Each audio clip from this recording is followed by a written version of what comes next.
Casimiro, aksidenteng nabulgar. Bob Arum, gusto sa Pilipinas ganapin ang laban. Ito at pag-usapan natin, pero bago ang lahat, pag-subscribe po ng channel ko. Huwag niyo na rin kalimutan i-click ang notification bell para lagi kayong una sa balita.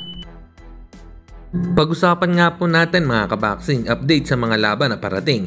Undefeated Pinoy fighter na si Vincent Lacar na Pride of Surigao versus Japanese undefeated Rio Madoroco para sa Super Flyweight 8 rounds fight sa May 24. Undercard ito sa bakbakang Pedro Taduran kontra kay Jinjiro Shigeoka. Dedepensa ng ating pambato ang hawak niyang IBF minimum weight title. Vince Paras versus Sarawut Taworm Khan para sa IBF Pan Pacific Super Flyweight Championship sa June 24 na magaganap sa 88 General Santos City. Kasabay niyang lalaban si Raymart Caballo kontra kay Tanakorn Suwakul in 8 rounds fight bantamweight bouts, kaya suportahan natin ang mga Pilipino fighter na manalo sa kanilang laban.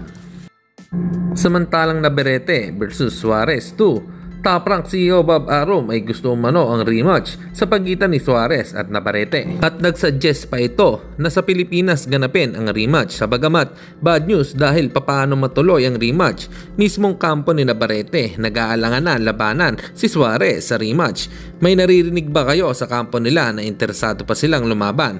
Wala na, di ba? Kaya walang magagawa si Bob Arum kung ayaw ni Navarrete makipag-rematch. Tapos gagawin pa dito sa Pilipinas. Talagang mahihirapan dito si Navarrete. Unang-una sa klima dito sa atin, sobrang init. Mahihirapan itong mag-adjust, tapos problemado pa sa timbang. Kaya kung matuloy ito, baka 6 rounds lang ang tapos nito. Ang magandang gawin ay bakantihin na lang muna ang hawak niyang belt.